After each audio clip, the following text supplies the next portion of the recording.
किल्ल्यांचे द्वार ओपन व्हायचे, सायंकाळी नगरे चौकडे वाजवले जायचे, किल्ल्यांचे द्वार बंद व्हायचे. आता नगरकडे पाहिलं की सर्वांना गेटवे ऑफ इंडियाची आठवण येते, कारण गेटवे ऑफ इंडिया सारखा नगरकडा दिसतोय. तर नगरकड्यासारखा गेटवे ऑफ इंडिया दिसतोय कारण इंग्रज गडावर आले, ह्याची प्रतिकृती चोरली, मॉडिफाय केलं, आपल्या इथं गेटवे ऑफ इंडिया बांधण्यात आला. म्हणजे आपल्याकडे झाले, आपलं चोरलं, आपल्याकडे आणलं. याच्यावर काही शिल्प दिसतात का? एक सिंहासारखं शिल्प दिसतंय का? त्याला शरफ म्हणण्यात आलेला आहे. शरफ म्हणजे छत्रपती शिवाजी महाराज आणि महाराजांच्या पायाखाली हत्ती दिसतात का? मुघलशाही, बादशाही, कुतुबशाही, निजामशाही आणि शेपटीच्या मागे दिसते का अजून ती बलेशीशाही. अशा ज्या बलाढ्य 5 शाही होत्या त्यांना आपल्या राजाने पायाखाली दडपून टाकण्यात आलेलं, शेपटी उडून टाकण्यात आलेला आहे, असं त्यातून संबोधण्यात आलेलं आहे. तिकडे पायाखाली एक आणि शेपटी मागे एक पाहायला मिळतं. त्यातून असं संबोधण्यात आलेलं आहे, यांच्यासारखी अशी कुठली शाही उत्पन्न झाली, एक तर राजा पायाखाली दडपून टाकतील, नाही तर शेपटीने उडून तरी टाकतील. कुठल्याही गडकोटांवरती जा, आपल्या राजाने यातून संबोधलं जातं. आपल्या हिंदूंचं प्रतीक म्हणून 2 कमळांचे फुल देखील दरवाजावरती लावण्यात आलेले आहेत. बघा इथे 15 ऑगस्ट 26 जानेवारीला इथे ध्वजारोहण होतं. 6 जूनला एक वेळेला इथे भलामोठा भगवा ध्वज फडकवला जातो, किंवा गडावर कोणताही कार्यक्रम असेल इथे भलामोठा भगवा ध्वज फडकवला जातो. राजांची घोडी कृष्णा घोडी होती, तिला पाणी पिण्यासाठी इथे टब बनवण्यात आलेलं आहे. बघा रायगड किल्ल्यावरून वातावरण व्यवस्थित असेल. 8 किल्ले दिसतात: सोनगड, मानगड, मकरंद, लिंगाणा, तोरणा, राजगड, प्रतापगड, शिवतरगड. सध्या धुक्यात डोंगर दिसतंय का समोर? तो दिसलं का? तो तोरणा किल्ला. राजे 16व्या वर्षाचे असताना हिंदवी स्वराज्याचं जे तोरण बनलं, तो तोरणा. तोरणाच्या समोर दिसतं का धुक्यामध्ये डोंगर? तो राजगड. हिंदवी स्वराज्याची पहिली राजधानी राजगड आपल्याला पाहायला मिळतो. आपण शिवसमाधीकडे गेलो की तोरणाच्या समोर एक शुल्का पाहायला मिळतो. स्वराज्याची कैदी कोठडी म्हणजे लिंगाणा आपल्याला तिथून पाहायला मिळतो. जर वातावरण पूर्ण क्लिअर असेल तर 8ही किल्ले गडावरून तुम्हाला पाहता येतात. बघा आता पुढे आपण होळीचं माळ पाहायला पुढे जाऊया. बघा या इथं श्लोक छत्रपती श्री शिवाजी महाराज की जय. जय भवानी, जय शिवराय. आता बघा आपल्याला प्रथमतः समोर एक मोकळं माळ पाहायला मिळतंय का? या माळाला इतिहासामध्ये होळीचं माळ म्हणण्यात आलेलं आहे. आता होळी म्हटलं की शिमगा, आणि शिमगा म्हटलं की आपल्या कोकणामध्ये खूप मोठा उत्सव असतो. आपल्या गावागावात होळी पेटवली जाते. तसंच राजधानी रायगड देखील एक मांड्याची होळी पेटवली जायची. एकदा की होळी पेटवली की राजे स्वतःच्या हातामध्ये एक नारळ घेऊन यायचे आणि पेटवलीमध्ये नारळ टाकून द्यायचे. मग राजे काय म्हणायचे, जो कोणी बहादर पेटवलीतून हाताने हात घालून नारळ जो बाहेर काढेल त्याला माझ्या हातातला सोन्याचा गडा, मानाचा घोडा, मानाचा फेटा हा मानाचा बक्षीस असेल. यामागे एक राजाची दूरदृष्टी होती. जो व्यक्ती अग्नीशी लढू शकतो, कोणत्याही शत्रूसोबत लढू शकत होता, लगेच त्याला सैन्यात भरती केलं जायचं. असं कोणाचं धाडस झालं नव्हतं. अवघे छत्रपती संभाजी महाराज 9 वर्षाचे असताना पेटावळीत हात घालून नारळ काढला होता. मूस म्हणतात ना, या वाघाच्या जबड्यात घालून हात मोजती जात मराठ्यांची. कारण छत्रपती संभाजी महाराज हे 9 वर्षाचे असताना पेटावळीत हात घालून नारळ काढला होता. बघा महाराजांची प्रतिमा पहिली रायगडवरतीच आणली होती राजांच्या सभेमध्ये बसवण्यासाठी. याच प्रतिमेचे शिल्पकार आहेत गणेश पाटकर सहस्त्रबुद्धे. शिल्पकार करून बनवताना एक चूक अशी घडलेली आहे, राजांचे पाय जोडे बनवलेत. बघा राजे कधीच सिंहासनावर जोडे घालून बसायचे नाही, रयतेची गादी होती. याकरिता राजसभेतनं बसवतो कुठे बसवलं, होळीच्या माळावरती बसवण्यात आली. मी म्हणलं हत्तीची छोटी छोटी पिल्लं गडावर आणली होती, त्यांचं पालन पोषण त्या हत्तीखान्यामध्ये करण्यात आलेलं आहे. समोर दिसतं का ते बॉक्सवाला बांधकाम? हे बाजारपेठ. या बाजारपेठची 800 फूट अशी लांबी आहे, 40 फूट अशी रुंदी आहे. या लाईनला 22, या लाईनला 22, टोटल 44 दुकानं पाहायला मिळतात. रचना पाहिली तर बघा, पुढे दुकान, मध्ये स्टोरूम, मागे राहण्याची व्यवस्था, आगे दुकान, पिछे मकान, ही सिस्टम तुम्हाला पाहायला मिळते. पण जर का बाजारपेठची हाईट पाहिली तर तुम्हाला घोड्यावडी पाहायला मिळते. तर असं का? पहिले रुबाबदार लोकही घोड्यावर बसून बाजार केला जायचा. यासाठी पायऱ्या तुम्हाला आपलं हाईट कशी पाहायला मिळते, घोड्यावडी पाहायला मिळते. पण जर का तुम्ही ज्यांना आता पायी बाजार करायचा आहे त्यासाठी पायऱ्या सुद्धा आहेत. पण दुकानाच्या पायऱ्या कशा आहेत बघा, दुकानाच्या आतून आहेत, आमच्यासारखं नाही. जर का आपलं दुकान तिथं असतं, आमचं दुकान सोडून आमची पायरी त्या रोडवर असते की नाही? म्हणजे अतिक्रमण आहे का तिथे? नाही ना. पण ज्याच्या दुकानाच्या पायऱ्या दुकानाच्या आतल्या बाजूनीच पाहायला मिळतात. आता आपण सगळेजण डाव्या बाजूनी सरळ चालत गेलो की 7व्या दुकानावर एक नागाचं शिल्प कोरलेलं आपल्याला पाहायला मिळेल. नागाप्पा शेट्टी कर्नाटकाचे होते. आपल्या राजाने कॉन्ट्रॅक्ट बेसवर बाजारपेठ चालवायला दिली होती.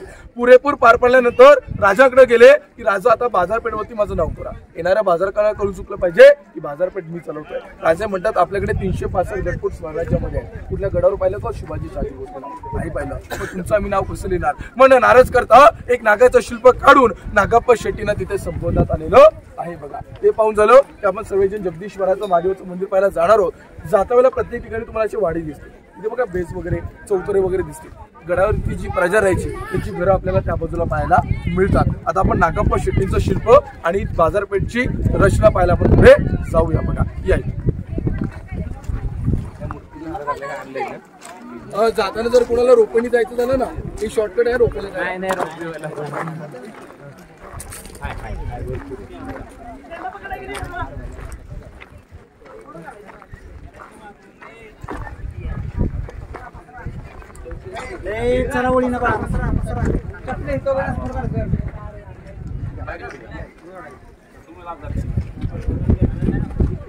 आपण ह्या चपले जात चला चपले जात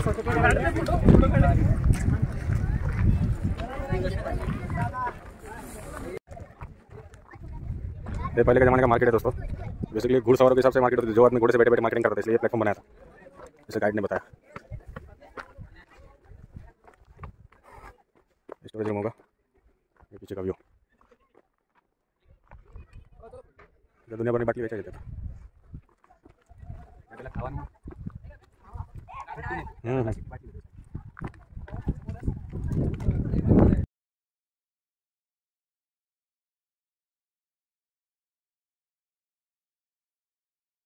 श्लोक छत्रपती श्री शिवाजी महाराज की जय भवानी जय शिवराय। आता बघा, आपण रायगड किल्ल्याचा अति महत्वाचा भाग म्हणजे जगदीश्वराच्या महादेवाच्या मंदिराजवळ आपण आलेलो आहोत। आपले राजे रोज पहाटे स्नानावरून झालो की जगदीश्वराच्या महादेवाच्या मंदिरात नतमस्तक होण्याकरता यायचे। बघा, मंदिराच्या समोर एक नंदीची मूर्ती आहे, तिचं कान आणि तोंड जुल्फिकार खानाने तोडलेलं आहे। तुमच्या मनामध्ये प्रश्न असा पडेल, जर का मराठ्यांची ती वास्तू तोडलेली आहे, एवढा मोठा महादेवाचं मंदिर कसा बांधित ठेवला? जर मंदिर पाहिलं तर मस्जिद दिसते, इकडून 3 मिनार, साईडून 3 मिनार, एंट्रन्स वरती 2 मिनार। जर का बाहेरून पाहिलं तर मस्जिद, आतमध्ये पाहिलं तर शिवपिंड जगदीश्वराचं महादेवाचं मंदिर आहे। हे आपल्या महाराजांचं स्ट्रक्चर होतं। जर का मोगल सैन्य गडावर आलं, आपलेच मंदिर समजून याला नतमस्तक होऊन जावा, याला तोडफोड नको दे, यासाठी दर्शनाची मांडण्यात आलेली आहे। बघा, पण ज्यावेळेला तुम्ही सर्वजण आता दर्शनाला आतमध्ये प्रत्येक जण जाल, तुम्हाला प्रत्येकाला झुकून जावं लागेल। असं का? तर दरवाजे साईड पाहायला मिळते।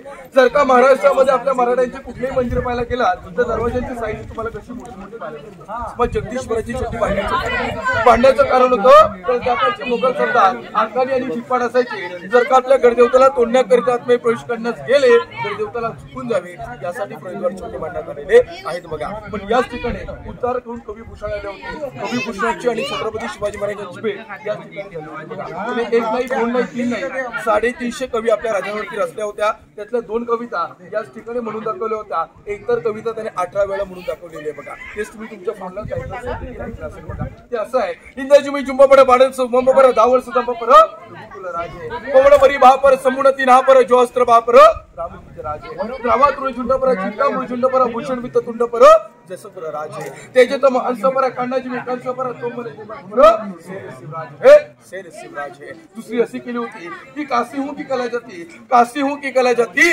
मथुरा में मस्जिद बसती, अगर मेरे शिवराय न होते तो सुंदर सप्ती होती, सुंदर सप्ती होती। राजांच्या वेळेला कवी भूषण कवी होते, छत्रपती संभाजी महाराजांना कवी कलश होते। कवी कशाने कविता कुठे केली होती? औरंगजेबच्या दरबारात केली होती। बघा, तर मैत्री असावी तर कवी कशासाठी, मैत्री काय असते आणि कशी असते आणि कुणाकडून शिकली पाहिजे, तर ती कवी कशाकडून शिकली पाहिजे। तर दोघांना कैद केलं आणि औरंगजेबच्या दरबारात हजर केलं। राजे म्हणतात की कवीजी, कवी आहात तुम्ही, या प्रसंगावरती कविता ते म्हणतात, हो राजन, आम्हाला एक सुस्ती कविता। ते काय म्हणतात की यावण रावण की सभा शंभू बंद्यो बजरंग लहू लसत सिंदूर सम खूप केलो रंग राजन हो तुम सांचे खूप लढे हो तू जंब जंग देख तुम्हारा तेज तखत तेजाचा औरंग। ते काय म्हणतात, रावणाच्या सभेमध्ये शिष्टाचारास आलेल्या बजरंगाला कसं बांधून ठेवलं होतं छत्रपती शंभूराजे, तुम्ही देखील या दरबारात आज तसेच बांधले गेलेला।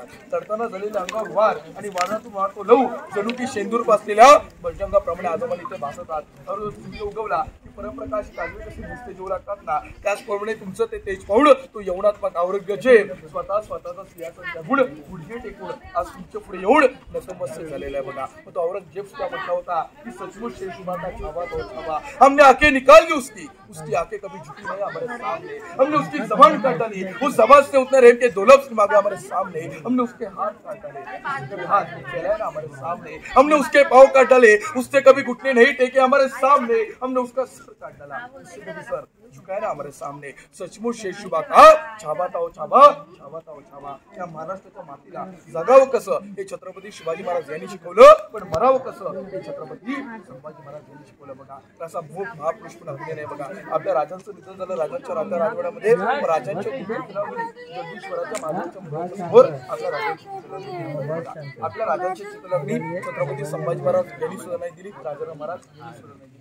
छत्रपती संभाजी महाराज गडावर नव्हते, ते पणाल गडावर होते. राजा महाराज गडावर होते, पण आपली प्रथा काय सांगते, जो राजा गादीवर बसतो त्यांनी कधी सिंहासन त्यागून जायचं नसतं, तात्वाची विनंती द्यायची नसते. मग आपल्या राजांची चित्रलग्नी दिली कोणी, त्यांचे चुलत भाऊ साबाजी भोसले यांनी आपल्या राजांची चित्रलग्नी देण्यात आली. बघा मंदिराच्या समोर तुम्हाला बघा एक नावाची पाठी पाहायला मिळते, सेवेचे ठेवतात गेले 14 वर्ष. हा रायगड बांधायला राजाने पैसा दिला होता हिरोजींना, पुन्हाचा कमी पडला होता, पुन्हा पैसा मागितला नाही. स्वतःचं घर दार सोनं नाणं इस्टेट विकली, स्वतःच्या बायकोच्या अंगावरचे दागिने विकून टाकले आणि त्यातून जो पैसा आला झोपडं बांधलं आणि झोपडामध्ये 14 वर्ष राहून 14 वर्षांना रायगड उभा केला. राजांकडे सोनं नाणं हाती घोडं काही मागितलं असतं ना, आपल्या राजाने लक्ष दिलं असतं. ते म्हणतात नाही राजा, जेव्हा आमचं बक्षी मायची वेळी ते बक्षी राजभिषेक पार पडल्यानंतर आपले राजे जगदीश्वराच्या मंदिरात नतमस्तक होण्याकरता येतात. गुरुजी म्हणतात राजा आता थांबा, हो राजा आता थांबा, आता माझं बक्षी मायची वेळ आलेली आहे. राजे म्हणतात मागे गुरुजी मागा, संकोच करू नका, जगदीश्वराच्या साक्षीने मागा, जे काय हवंय ते मागा, आम्ही तुम्हाला देणार. ते म्हणतात राज, या 14 वर्षात आम्ही रायगड किल्ला कोरला, मात्र मी करा एक दगड लावायचा मागे. राजे म्हणतात कुठे दगड आणा, पुढे पुढे आणतात, तेव्हाचं वस्त्र बाजूला करतात, एक मजकूर लिहिलेला असतो, सेवेचे ठाईतात करा. मग राजांना कळून चुकते हिरोजीला नावाची पाठी पाहिजे. ते काय म्हणतात, अहो हिरोजी तुमच्या नावाची पाठी आहे का? अहो जर का तुम्हाला नावाची पाठीच कोरायची असेल तर किल्ल्याच्या टरबुजावरती कोरा. अहो जर का हिरोजी तुम्हाला नावाची पाठी कोरायची असेल किल्ल्याच्या नगारखान्यावर कोरा. अहो जर का नावाची पाठीच कोरायची असेल तर किल्ल्याच्या द्वारवरती पुरा. ते म्हणतात नाही राजा, हो राजो ज्या वेळेला तुम्ही रायगडावर असाल आणि त्या वेळेला जगदीश्वराच्या महादेवाच्या मंदिरात नतमस्तक याल आणि त्या वेळेला तुमचं उभा पाऊल त्या पायरीवरती पडेल आणि पायाची धूळ त्यांच्या नतमस्तकाला घेईल, यासाठी अनुमती द्या पाहिजे लावण्यासाठी. हो राजांचं अंतःकरण बुडवलं, राजाने मिठी मारली आणि राजे काय म्हणतात, अहो वाई रोजबा आज तुमच्या सारखी पोरा जमाला लाभली का जिंदगी स्वराज्य साम्राज्य साकार करण्यात बघा. ज्याने शहाजहानचा ताजमहाल बांधला त्याचे हात कलम केले, पण ज्याने रायगड बांधला त्याच्या अशा ठिकाणी नावाची पाठी करण्यात आली ज्या ठिकाणी राजांचा उजवा पाऊल पडेल आणि पायाची धूळ ही आपल्या नतमस्तकी लागेल. तर माणसांसारखा राजा होता, राजांसारखी माणसं होती, जिंदगी स्वराज्य साम्राज्य आज उभं होतं बघा. आता इथे तुम्हाला 3 विषय सांगितले जातील आणि पुढची माहिती ते समाप्त होईल की घासा विना धार नाही तरवाडीच्या पातीला, घासा विना धार नाही तरवाडीच्या पातीला आणि शिवचरित्राशिवाय अर्थ नाही महाराष्ट्राच्या काळामधला. त्या महाराष्ट्राच्या काळामधला वंदार फार झाला, वंदार फार झाला, आता बा दिवा पाहिजे त्या महाराष्ट्राला नव्हे तर संपूर्ण जगाला. जिजाऊंचा शुभा पाहिजे, जिजाऊंचा शुभा पाहिजे. भाऊसाहेब जर का तुम्ही जन्माला आले नसतं आमच्या अंगणात आम्हाला कधी बघायला दिसले नसते, राजाला जन्माला घातलं नसतात आम्हाला कधी बघायला दिसले नसते. आमच्या मंदिरावरचे जर का कुणी चुकत असेल, जर का कुणी चुकत असेल तर त्याला सत्याची वाट दाखवा आणि जर का कोणी नडत असेल तर त्याला मर्द मराठ्यांची जात दाखवा, मर्द मराठ्यांची जात दाखवा. तांदूळ शिल्यावर भात म्हणतात, अंधाराला रात्र म्हणतात आणि महाराष्ट्राच्या मातीमध्ये राहून जो छत्रपती शिवाजी महाराज आणि छत्रपती संभाजी महाराज विसरेल ना त्याला खरोखर जगाची जात म्हणतात. बोला पुण्यश्लोक छत्रपती श्री शिवाजी महाराज की जय, छत्रपती श्री संभाजी महाराज की जय. हर हर महादेव. जाण्याचा मार्ग सर्व जायचं, शिवसमाधीचं दर्शन घ्यायचं, सध्या वादग्रस्त 1926 सालीच्या नंतरचं बांधकाम झालेलं तुम्हाला पाहायला मिळतं. त्या समाधीच्या खाली मूळ समाधी आहे ना तिथे तुळशी वृंदावन आहे, ज्या ठिकाणी तुळशी वृंदावन असतं केल्या होत्या ती सतीची समाधी समाधी बांधण्यात आली. आता एवढं वादग्रस्त चालू आहे, सुप्रीम कोर्टमध्ये केलं होतं केस चालू आहे, त्यामुळे फक्त ती तुम्हाला माहिती दिली जात नाही.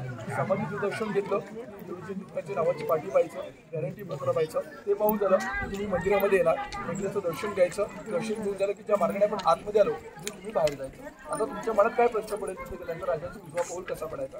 आता ज्या मार्गाने आपण आतमध्ये आलोय ना या मार्गाने राजे बाहेर जायचे, राजमुंडीचा मार्ग खालून साईडून होता, राजे प्रथमतः तिथे यायचे, त्यांचा उजवा पाऊल बाहेरवरती पडायचा, मग राजे मंदिरात नतमस्तक व्हायचे आणि ज्या मार्गाने आपण आता आतमध्ये आलो तिथून राजे बाहेर जायचे. आतमध्ये गेल्या गेल्या तुम्हाला राऊंड पाहायला मिळतो, पहिले तिथे चांदीचं कासं होतं ते मोकळ्याने ठेवण्यात आलेलं आहे बघा. हे जेवढे लास्टिक दरवाजे दिसतात ना हे राजांच्या काळात नाही आहे, हे आता गव्हर्नमेंटने बसवण्यात आलेले आहेत बघा. आता दर्शन घ्या आणि परतीचा प्रवास तुमचा जय श्री